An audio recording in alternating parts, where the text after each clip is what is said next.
오늘 좀 국회에서 그 표결이 진행된 순서대로 배경과 또 향후 전국 어떻게 전개될지 두 분께 좀 여쭤보도록 하겠습니다. 먼저 탄핵안 표결에 앞서 김건희 여사 특검법이 상정이 됐고요. 표결을 거쳐서 부결, 폐기 등등을 다시 또 반복하는 양상을 보였습니다.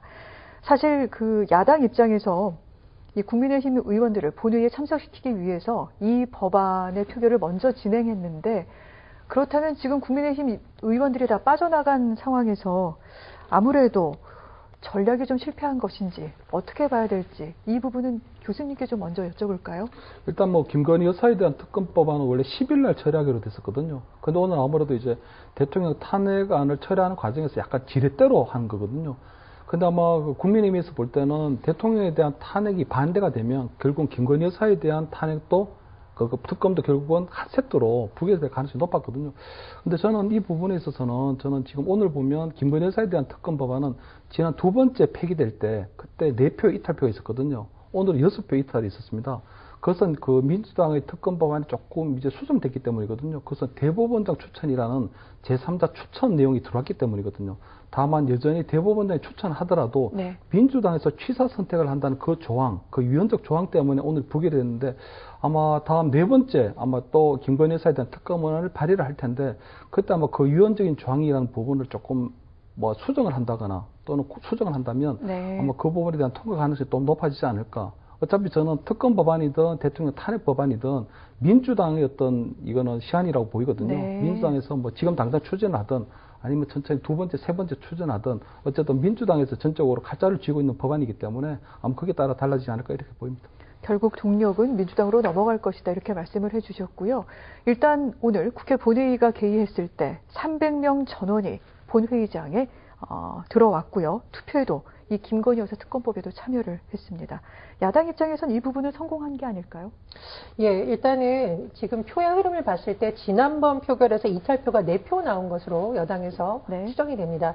이번에 거기서 2표가 더 늘어서 6표의 이탈표, 즉 만약에 2표만 더 나왔다면 김건희 여사 특검법이 통과됐을 가능성이 높습니다. 왜 그랬을까요? 제 생각에는 많은 국민들이 김건희 여사 특검을 하지 않고는 이 의혹은 해명될 수가 없다라는 분노가 표현이 된 것이고, 국민의힘 입장에서도 이 문제를 계속 덮고 가서는 오히려 국정 동력의 상실이 더 떨어진다라는 위기감을 일부 느꼈기 때문이라고 봅니다. 하지만 사실 김건희 여사 특검법 못지않게 한동훈 대표를 체포하려는 시도까지 있었다고 전해지는 내란죄, 사실 비상경 선포는 정말 어마무시한 죄입니다. 이 부분에 대해서 반드시 책임을 물어야 되는 것인데 시간 끌기로 저는 될 수 없다고 생각을 하거든요. 당장 뭐 경제 부분, 안보 부분에 있어서 위기라고 많은 전문가들이 지적을 하고 있고, 특히 외교와 안보 분야에 있어서의 위기는 실제로 지금 존재하고 있습니다. 국방부 장관이 지금 사실상 공석 상태입니다. 또 외교 분야에 있어서 상당수의 해외 주요 지도자들이 방한을 하려다가 일정을 변경하거나 취소할 것이라는 소식이 전해지거든요. 탄핵을 빨리 해서 이 전국을 수습하는 것이 오히려 나라를 위한 길이다. 이 두 가지를 분리할 수는 없지만 저는 어쨌든 김건희 여사 특검 못지않게 이 탄핵에 대해서도 국민의힘들이 더 많이 민심을 돌아봐야 된다 강조하고 싶습니다. 알겠습니다. 국회 본회의장 계속해서 국민의힘 의원들의 투표 참여를 기다리고 있는 모습입니다. 그럼 여기서 저희가 오늘 그 탄핵안 표결에 앞서 있었던 김건희 여사 특검법과 관련된 얘기를 하고 있습니다. 사실 이 특검법 등등에 대한 여러 가지 부담 때문에 윤석열 대통령이 극단적인 선택을 했던 게 아니냐, 계엄령 선포라는 이런 배경까지 나오기도 했었는데, 이런 가운데 이 특검법 종료라고 볼 수가 있을지, 더 강력한 특검으로 추진하겠다라는 민주당 일부 의원의 발언도 있었는데, 그렇다면 국민의힘이 이를 수용할 수 있을지 어떻게 보십니까? 제가 말씀드린 김건희 특검에 대해서 찬성하는 여당 의원들의 표는 지금 늘어난 것으로 추정이 됩니다. 따라서 다음번 특검이 또 발의가 된다면 2표만 더 온다면 통과될 가능성이 지금 매우 높은 거고요. 무엇보다도 이 김건희 여사와 관련된 여러 가지 의혹을 해소하라는 것은 야당을 위한 것이 아닙니다. 말 그대로 윤석열 대통령의 어떤 판단의 잣대라든가 또는 검찰, 권익위, 감사원에 이르기까지 국가의 기강을 세워야 될 이른바 권력기관들이 김건희 여사를 둘러싼 비리 의혹을 감싸느라고 급급하기 때문에 사실 국가의 모든 기관이 마비되는 거 아니냐 이런 우려가 제기되고 됐기 때문입니다. 그래서 일각에서 빨리 특검을 통해서 차라리 깨끗하게 털라라는 주장이 보수 일각에서 나오고 있는 것이거든요. 결국 민주당 입장에서는 국민들의 염원이 있기 때문에 특검을 또 다시 낼 수밖에 없는 것이고요. 제가 보기에는 국민의힘 의원들도 이런 여론을 감안한다면 더 이상 이 표결을 반대할 수는 없다. 분명히 이탈표가 더 늘어날 거라고 봅니다. 네. 결국 특검으로 이 의혹을 해소할 수밖에 없을 것이다라고 말씀하셨는데 교수님. 김건희 여사에 대한 이제 상설 특검까지 또 얘기되고 있는 상황이거든요. 네. 상설 특검 그동안 이제 김건희 여사 특검법에 담겼던 여러 가지 의혹들에 대해서 쪼개기식으로 특검 법안을 계속 내겠다는 거거든요. 그렇기 때문에 국민의힘에서도 나름대로 이제 선택을 할 수밖에 없는 상황인데 저는 이 지점에서 조금 말씀드리고 싶은 게 민주당에서 얘기하는 그 김건희 여사의 특검이 가장 큰 문제가 있습니다. 왜냐하면은 특별검사로 하려면은 사실 가장 중요한 게 정치적 중립성이거든요. 그 정치적 중립성이 담보가 되면 특검이 되는데 만약 정치적 중립성이 담보가 되지 않는 사실 편향적인 정치적 이념을 가진 분이 특별검사 임용이 돼서 하게 되면 수사 착수하는 순간부터 벌써 논란이 있을 거거든요. 그렇기 때문에 지금 민주당에서 제출한 법안 중에 가장 큰 위헌성이 있는 게 보면 민주당에서 입맛에 맞는 특별검사를 선택하겠다는 거거든요. 그래서 이번에 보면 세 번째 우리 표결에서 보면은 국민의힘에서 6표가 이탈이 됐는데 왜 지난번 4표에서 6표로 이탈이 2표 늘어났냐 하면 결국 대법원장이 추천한다는 부분들이 제3자 추천 특검이 제3자가 추천한다는 부분이 이제는 조금 위헌적인 소설을 조금 면했거든요. 그런데도 불구하고 대법원장이 추천한 4명 중에 민주당에서 2명을 취사 선택하겠다는 거거든요. 그렇기 때문에 결국 민주당에서 원하는 특별검사가 돼야 이게 된다는 거니까 그 부분이 가장 위헌적인 요소이기 때문에 아마 저는 민주당에서 그 부분을 뺀다면 저는 국민의힘에서 더 이상 위헌성 때문에 김건희 여사에 대한 특검을 반대할 명분이 완전히 사라지는 거거든요. 그래서 저는 민주당에서 새로운 제3자 추천 특검, 완전한 정치적 중립성을 담보할 수 있는 특검으로 수정해서 내야 되는 게 맞고 네. 두 번째는 지금 계속적으로 민주당에서 그렇게 하지 않는 이유는 김건희 여사 특검이 사실 꼰돌이패거든요.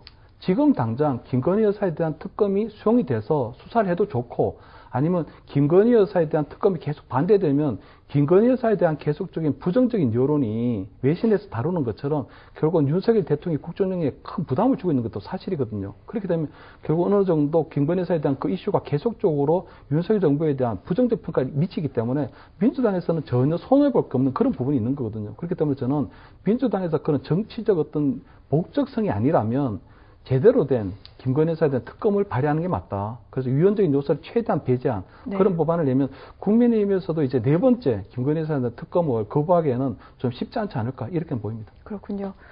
그런데 외신 등 보도를 보면은요, 사실 김건희 여사에 대한 우려의 목소리를 제기하고 있습니다. 이번 그 계엄 사태를 보도를 하면서 김 여사 의혹이 시발점이다, 최대 주역이었다라는 그런 표현까지 나왔는데. 김건희 여사에게도 좀 결단이 필요하지 않을까요, 교수님? 그래서 김건희 여사가 결단을 할 수 있는 건 아닌 것 같고요. 어차피 특검이라고 하는 부분이니까. 근데 저는 이걸 다룬 외신이 이제 월스트리트 저널인데 어떤 대통령, 한국에서 임피치먼트, 이 대통령 탄핵에 대해서 조금 심각하게 다루는 거거든요. 왜냐하면은 지금 어쨌든 이 한국이라고 하는 게 굉장히 이제 정치적으로도 선진국이 됐다고 생각하는데 벌써 3번째 탄핵이, 대통령 탄핵이 들어오다 보니까 그 윤석열 대통령에 대한 나름대로 조금 분석을 한 것 같아요. 나름대로 윤석열 대통령이 검찰총장 시절에 나름대로 기계가 있고 사람에 충성하지 않는다는 그 올곧은 검사가 대통령이 되고 난 다음에 어떻게 지금 변해서 지금 탄핵까지 이르렀나 그 부분을 조명하고 있는 거거든요. 그 중에서 가장 크게 다루고 있는 부분이 결국은 영부인인 김건희 여사 이슈부터 흔들리기 시작했다. 김건희 여사의 그 명품백 이슈를 아마 윤석열 대통령이 좀 제대로 공정하게 처리하지 못함으로써 지금의 사태가 오게 된 부분이 있지 않느냐. 그 부분에 있어서 아마 윤석열 대통령의 탄핵에 이르게 된 가장 큰, 이 탄핵 표결까지 이르게 된 가장 큰 이 문제점을 김건희 여사로부터 찾고 있는 것 같고, 한편으로 볼 때는 그 김건희 여사에 대한 문제를 제대로 해결하지 못하게 되니까 결국 민주당에 있었던 탄핵 공세, 특검 공세, 그리고 이번에는 어떤 정부 예산 편성권마저도 침해하는 감액관 수정안까지 오르는 그런 과정에서 아마 이런 상황이 만들어지지 않았나 이렇게 진행을 하고 있는 부분이거든요. 그렇기 때문에 저는 김건희 여사 문제는 어쨌든 간 추천 털어야 됩니다. 그래서 저는 계속 강조하는 게 김건희 여사에 대한 제3자 추천 특검을 받아들이지 않을 수가 없다. 왜냐하면 지금 내년쯤 되면은 이제 지방선거가 또 다가오게 되거든요. 지방선거까지 저는 이 김건희 여사 이슈를 끌고 갈 수가 없고요. 지방선거가 끝나고 나면 대통령 선거가 있는데 그때 김건희 이슈가 또 돌발하게 되면 그 대통령 선거를 장담할 수가 없거든요. 그리고 윤석열 정부도 아마 정권이 퇴임하기 한 2년 남았는데 정권 퇴임하게 되면 정권이 재창출이 되든 정권이 교체가 되든 김건희 여사에 대한 그 특검을 하지 않을 수가 없는 부분이 있거든요. 그렇게 되면 저는 차라리 그냥 윤석열 대통령이 재임하는 동안 그때 김건희 여사 이슈를 터는 게 맞다. 그래서 제3자 추천 특검을 하는 게 맞는데 저는 이제 뭐 민주당에서 아까도 말씀드린 것처럼 정치적 중립성이 담보된 제3자 추천 특검, 온전한 추천 특검을 할 수 있을지 그렇게 되면 저는 김건희 여사 추천 특검도 언제든지 이제 통과될 가능성이 높아지지 않을까 이렇게 보입니다. 그렇다면 어떤 결단이 필요하겠습니까?